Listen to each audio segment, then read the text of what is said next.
जय हिंद दोस्तों ये वीडियो मैं स्पेशली जेपीएससी 14 जेपीएससी मेंस देने वालों के लिए बना रही हूँ। मैं आपकी समस्या भी समझ पा रही हूँ, क्योंकि कोई भी अभी ग्रुप बनाने के लिए मैंने जो रिक्वेस्ट डाला था पीछे करीब एक हफ्ते पहले मैंने एक रिक्वेस्ट डाला था कि जो लोग भी ग्रुप में ऐड होने के लिए इंटरेस्टेड हैं और वो ग्रुप में प्लीज़ आप लोग जो एक मैसेज कीजिए, अपना नंबर शेयर कीजिए, मैं उनको आपको ग्रुप में ऐड करती हूँ।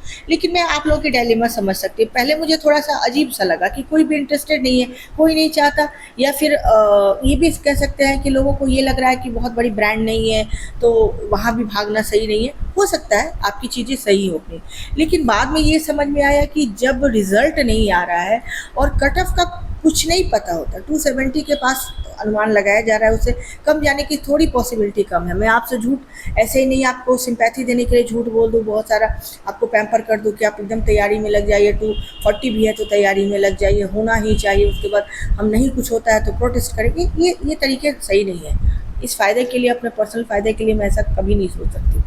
तो कहा जा रहा है, माना जा रहा है कि अभी जो है दैनिक जागरण में वहाँ एक न्यूज़ आई थी, छपी थी, जिसके अकॉर्डिंग 7 से 10 जून के बीच में पीटी का रिजल्ट आने वाला है। 7 से 10 जून के बीच में आप कह सकते हैं 1 हफ्ते का आपके पास टाइम है।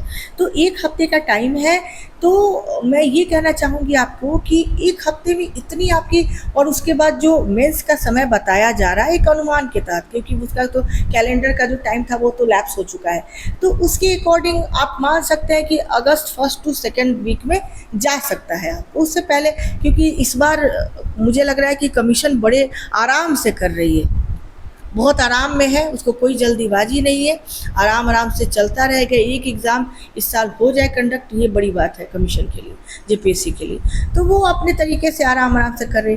फिर आपको करना चाहिए कि कोई भी टॉपिक को बहुत ज़्यादा कहते रहे हड़बड़ी में वो नहीं करना है, आपको उस टॉपिक के टाइम देना है, उसके जितने डायमेंशंस है सबको, अगर आपके पास मटेरियल है, नोट्स है, तब तो बहुत अच्छी बात है। लेकिन नोट्स को भी ये नहीं कि कहीं से आपने नोट्स ले लिया, जैसे कहीं उससे नेट से ले लिया, कहीं से लिख लिया, उसको भी आपको अपग्रेड करना पड़ेगा। मैंने उसको तरीका बताया है, आगे भी मैं तरीका बताऊंगी। अगर आप लोग इस पे मैसेज करते हैं तो रात में जुड़ूंगी, फिर मैं जुड़ूंगी आपसे 9:40 टू 10 o'clock के बीच में, अराउंड इसी के बीच में, 10 तक। ठीक है, तो आप लोग एक बार चेक कर लीजिएगा, शायद मैं जुड़ूँ, लेकिन जब मैसेज ज़्यादा आएंगे तभी मैं जुड़ूँगी। और दूसरी बात है कि मैं ये कोशिश कर रही हूँ कि आपको 1-2 दिनों में 60 डेज़ का एक प्लानर प्रोवाइड कराऊँ। ठीक है, क्योंकि अभी से 60 दिन के बाद ही होने वाला है, जून, जुलाई, अगस्त, तो 60 दिन का एक प्लानर मैं आप लोगों के लिए प्रिपेयर कर रही हूँ, और वो प्लानर बहुत सिंसियरिटी के साथ आप उसको प्लीज़ फॉलो कीजिएगा, उसको कम। और मुझे नहीं लगता है कि मेरे जो प्लानर को, जो मैं स्ट्रेटेजी बताती हूँ, जो मैं प्लानर बताऊँगी, अगर आपने उसे अच्छे से एग्जीक्यूट कर लिया, उसको फॉलो किया, और एग्जीक्यूट का मतलब कि रोज़ रोज़ उन चीज़ों को करना, ठीक तरीके से करना, तो मुझे नहीं लगता है कि आपका कोई भी इंडिया का कोई भी मेंस का एग्ज़ाम आपसे रुक सकता है। और चूँकि बहुत सारे, जैसे यूपी पीसीएस का है, ठीक है, तो यूपी पीसीएस का जो पैटर्न है, थोड़ा मैं इस पे इसलिए बात कर रही हूँ क्योंकि कुछ चीज़ों को आपको समझना ज़रूरी है। तो वहाँ जो लोग तैयारी करते हैं यूपी पीसीएस का, सपोज़ कि जिसने मेंस दिया है और जो वो झारखंड का मेंस देने जा रहा है, तो उसके लिए चीज़ें थोड़ी आसान हो जाएंगी, क्योंकि यूपी पीसीएस का मेंस का भी सिलेबस ठीक-ठाक है, ठीक है। पहले तो ऑप्शनल की ज़्यादा होता था, 2 ऑप्शनल हुआ करता था, अब वैसी चीज़ें नहीं हैं। तो अभी क्या है कि वहाँ भी जीएस पे बहुत ज़्यादा फोकस है, यूपीएससी में भी वही कहानी है, यूपीएससी पे भी जीएस पे बहुत ज़्यादा फोकस है। तो आपको करना क्या है कि 70% सिलेबस जो मैंने आपको हाईलाइट करके बताया था लाइव सेशन में, उसे आप क्या करेंगे लाइव क्लास में, कि उन चीज़ों पे ज़्यादा फोकस करेंगे, सिलेबस के उन पार्ट्स पे।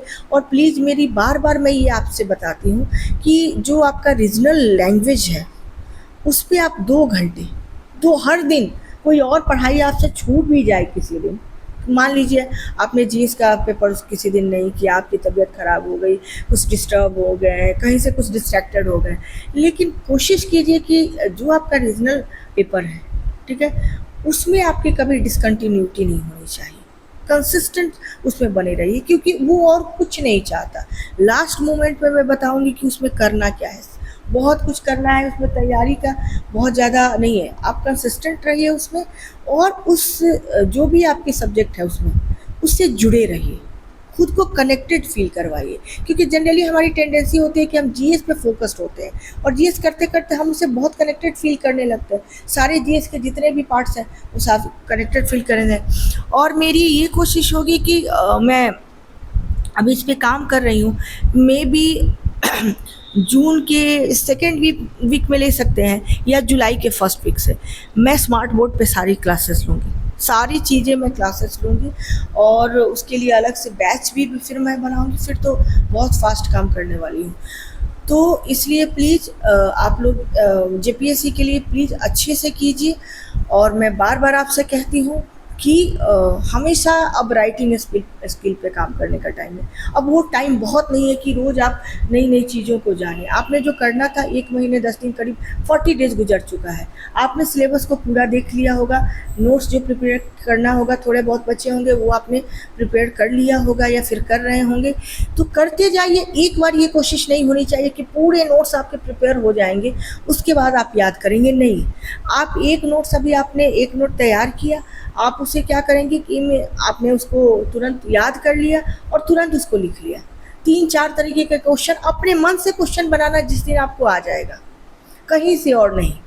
आप अगर एक मान लीजिए कि आप मौर्य एम्पायर से आपने आज पढ़ाई की, आपने तैयार किया। अब मौर्य एम्पायर से आपने अगर 5 क्वेश्चन खुद से बनाया और इतनी तैयारी कर ली, उस पर अपनी कमांड कर ली कि आप उस 5 क्वेश्चन का तुरंत नहीं लेकिन आप आंसर लिख सकते हैं, तो इससे बेहतरीन कोई भी स्ट्रेटेजी काम नहीं करने वाली। हाँ, उसमें जो कमियां होंगी, देखिए हम अकेले जब पढ़ते हैं, अकेले कोई काम करते हैं तो हमारे जो होता है ना कि एक माइंड का एरिया होता है, वो कितना अच्छे से काम करता है, कितना ज़्यादा एक्सटेंसिव फॉर्म में सोच सकता है, वो नहीं होता है। जब हम किसी से बात करते हैं, किसी के आइडियाज़ को लेते हैं, किसी के मेंटरशिप को लेते हैं, अगर कोई मेंटर है तो ज़्यादा बढ़िया है, नहीं है तभी भी आप कर सकते हैं। ऐसे ज़रूरी नहीं है कि सिर्फ आप मेरे से जुड़ के तैयारी कीजिए। बस एक रिक्वेस्ट है, डेडिकेशन के साथ और ऑनेस्टी के साथ तैयारी कीजिएगा। इसको एक बर्डन की तरह मत लीजिएगा। जिन लोगों का भी पीटी निकलता है, मैं तो ये फील करती हूँ कि ब्लेस्ड हैं वो लोग, काफ़ी हार्ड वर्क रहा होगा उनकी फैमिली की, उनके प्रति बहुत सारे ऐसी अपेक्षाएं हैं, बहुत सारे। आपने वैभव सूर्यवंशी को देखा होगा, किसी ने उस एज ग्रुप के जितने बच्चे हैं बहुत वैभव सूर्यवंशी से बहुत ज़्यादा खुश नहीं रहते। उनको लगता है कि एक बहुत बड़ा कॉम्पिटिटर है। लेकिन सच्चाई है कि जब भी वो बात करता है वैभव सूर्यवंशी, तो अपनी फैमिली के स्ट्रगल के बारे में बात करता है। किसी को भी बनाने में उसके सबसे जो स्ट्रॉन्ग पिलर्स होते हैं उनके पेरेंट्स होते हैं, और पेरेंट्स के अपने कुछ सपने होते हैं। कभी कभी ऐसा होता है कि पेरेंट्स अपने बच्चों के सपने के लिए अपने सपने को मार देते हैं। जनरली यही होता है, कोई भी पेरेंट्स हो, वो हर चीज़ वो अपने सपने को अपने बच्चों के सपने में देखने लगता है। और कभी कभी बच्चे ये हो जाते हैं कि उनको लगता है कि नहीं पेरेंट्स ने कुछ नहीं किया, वो तो सिर्फ हम कर रहे हैं। ऐसा नहीं है। आज आप जो भी कर रहे हैं, कोई भी कर रहा है, सिर्फ अपने पेरेंट्स की बदौलत, ठीक है। तो उनके सपनों पे आप बिल्कुल खरे उतरिए। आप मेरे से जुड़िए, नहीं जुड़िए, कोई फ़र्क नहीं पड़ेगा। बस आपका सिलेक्शन हो जाएगा, मुझे ये पता चलेगा अच्छा आपने कभी मेरी वीडियोस देखी, उतने में भी मैं बहुत खुश हो जाऊँगी। बट आप एक सिंसियरिटी के साथ, डेडिकेशन के साथ, और कभी भी बहुत हाइपर होकर नहीं पढ़ाई करना है, बहुत कूल माइंड से, बहुत शांत होकर। और अगर आप लोग मैसेज करते हैं तो रात में हम फिर जुड़ेंगे और बहुत सारी इस पर डिस्कस होगी, बहुत सारी चीज़ें होंगी। अब क्योंकि बहुत स्ट्रेटजी अब चेंज करने का टाइम है। पहले लगता था कि 2 महीने में, फिर 45 दिनों के बाद शायद एग्ज़ाम हो जाए, तुरंत रिजल्ट आ जाए, लेकिन ऐसा अब नहीं लग रहा है। तो बहुत सारी चीज़ें चेंज करनी पड़ेंगी। तो आप लोग ज़रूर कमेंट कीजिए और जितने लोग हो सके प्लीज़ मेरे चैनल को सब्सक्राइब कीजिए। Thank you.